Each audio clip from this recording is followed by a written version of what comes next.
Morning, everybody. This is Paul Ura. We'll get started in about 2 minutes. If someone could give me a confirmation that they hear me and that they can see my slide in the questions little dialogue area, I'd appreciate it. Thank you. Appreciate it. We'll get started here in a few minutes.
All right, I show that it is 10:30, so we'll get started. I am Paul Ura. I'm the warning coordination meteorologist for the National Weather Service office here at the Austin San Antonio office, located in New Braunfels, Texas.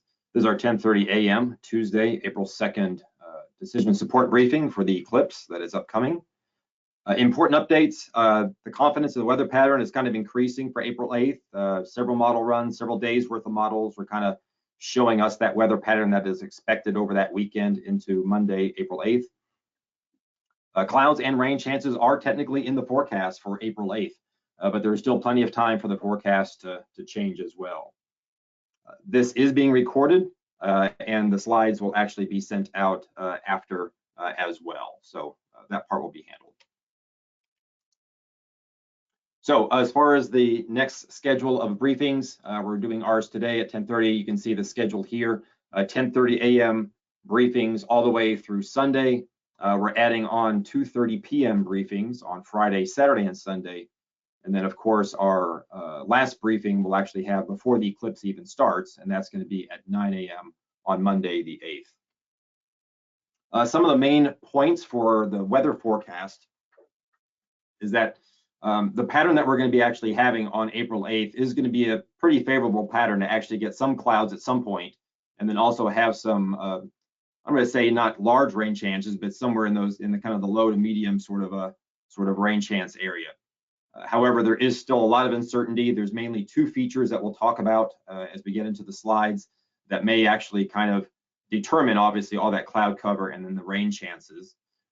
Cloud cover just in general is difficult, but especially 5 days out is even more difficult. So there's going to be some what we call flip-flopping. There's going to be some models that come in where it looks like it's clearer, and there's going to be some other models that come in days later that say it's going to be cloudy. So all that is going to be, pretty much worked out, hopefully by the day of the eclipse. And then, of course, spring. This is the season of change, and so fast-moving fronts, fast-moving systems can obviously kind of play havoc with the forecast, and so. We're going to continue to fine-tune the forecast with our timing of rain and even some storms even possible over that weekend.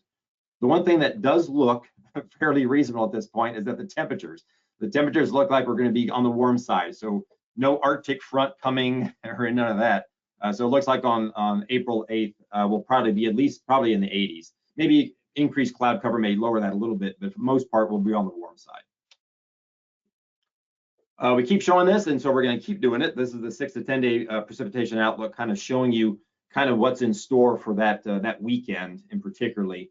And above normal precipitation chances in the middle part of the United States, as well as these above normal temperatures across the middle part of the United States too. And so that kind of gives you into play with kind of the weather pattern that we're actually going to be in during that time frame.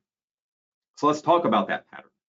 The pattern that we're going to be on probably come April 8th on Monday is where we're actually going to be having a low pressure area off to our west, probably either somewhere in that Four Corners region or like in the map kind of shows there, like in Southern California, something.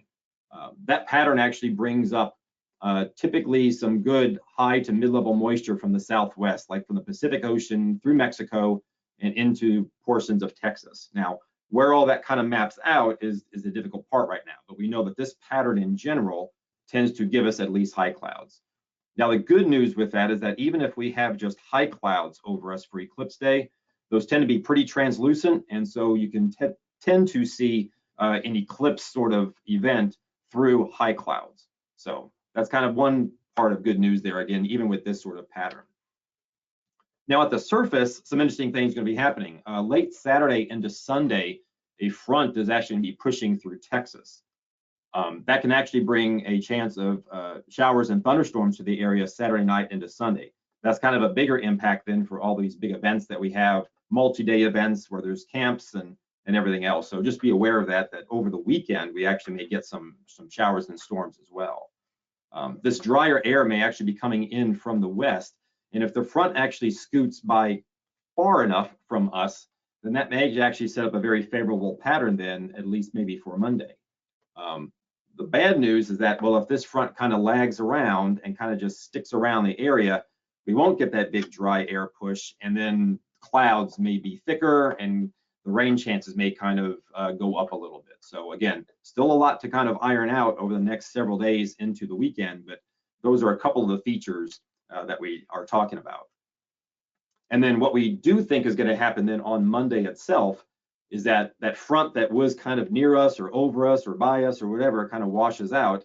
And then we have return southeast winds. Well, this time of year, if you kind of lived here long enough, you know that a return of southeast winds in the springtime typically means some thicker clouds, especially in the morning time frame. So that's what we're going to be looking at, because if we get a lot of low clouds in here, those typically aren't very translucent, and so that may actually block a lot of our viewing.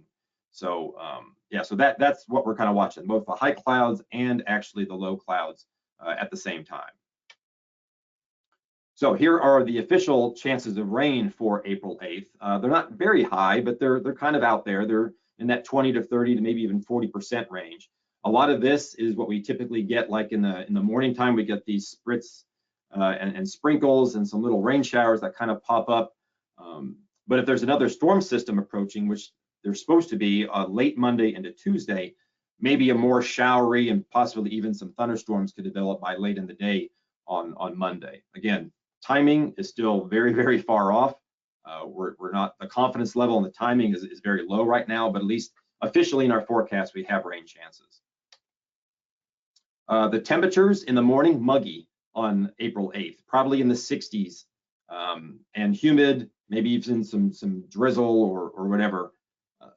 As far as the high temperatures, again, on April 8th, again, we're forecasting mainly in the 80s as of right now. Again, cloud cover may change that a bit, but as of right now, it looks like we'll be on the warm side. Okay, most important part, the cloud cover forecast. A lot of different scenarios here.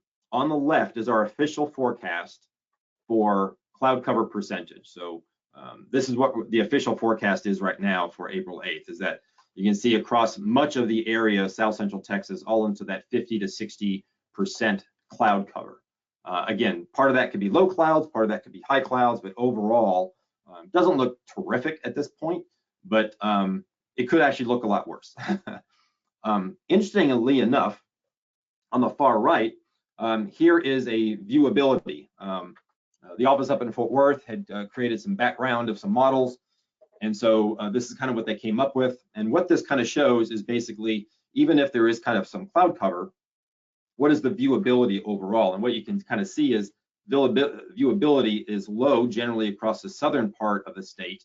And as you go north into Dallas, Fort Worth, and possibly even into Arkansas, as of right now, the chances of having at least a partly cloudy sky, or at least some sort of viewability of the eclipse, actually increases as you go north. So we'll continue to kind of see this trend and see where this kind of map lies from, tomorrow and the next day and the next day, to kind of see what the trends are. But generally, in the pattern that we're in, the further you go south, closer to the Gulf of Mexico, is typically where you're going to have the thicker cloud cover. So again, good if you're traveling further north, but bad maybe if you're sticking around this region or even going further south, probably more cloud cover. So again, a lot of days between now and the eclipse to work this all out, but officially this is kind of what the forecast is showing now.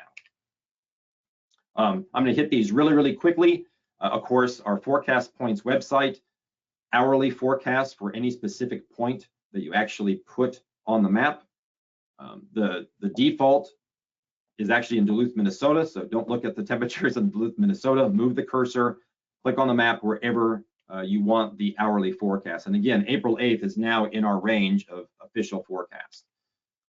And these, again, going to go really quick. We have QR codes already placed for that cursor on the map for Del Rio, Eagle Pass, Carrizo, and other portions out west. Along the hill country, we have several. And then along Interstate 35, we already have some QR codes lined up for you too as well. Again, these slides are going out, so don't worry about taking the QR code right this second. They will be sent to you.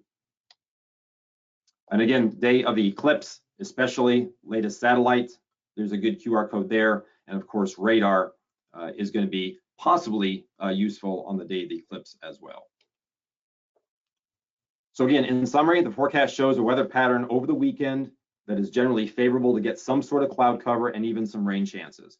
But there's still a lot of uncertainty there. And cloud cover forecasts just in general are very difficult, but especially this far out.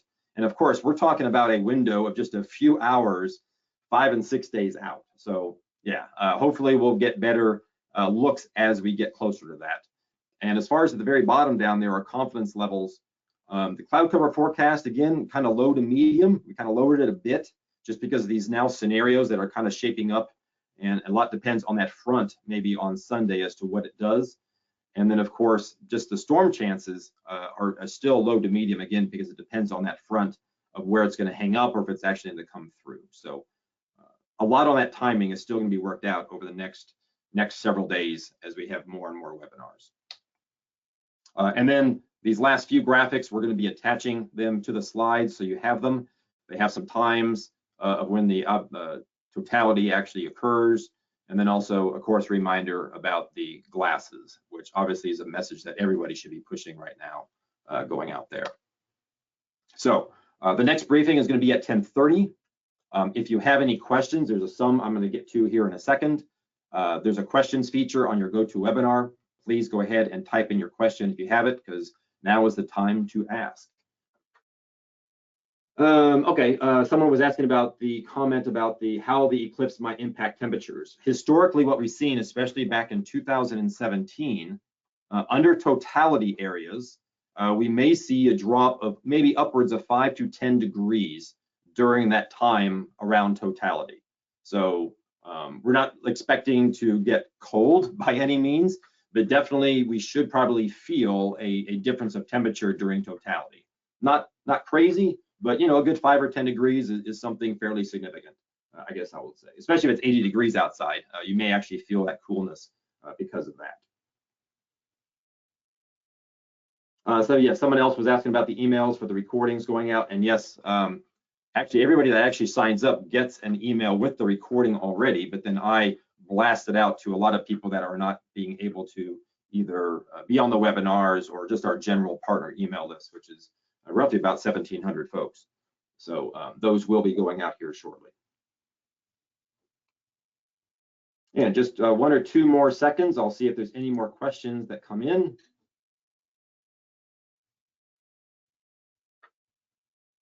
And I don't see any. So again, I appreciate you listening in. We'll do it all again tomorrow.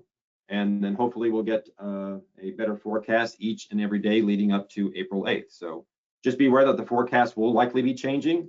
You'll probably be seeing some stuff on social medias from different websites, different forecasters, different meteorologists, not in the National Weather Service. So just be cautious of some of those. We're trying to take everything into account when we're presenting this information to you partners. So again, eclipse day, but then also remember the days and the impactful weather possible, especially on that Saturday night and Sunday, if a front does come through and we actually do have some showers and thunderstorms. So with that, we'll sign off and we'll see everybody tomorrow. So thank you for joining.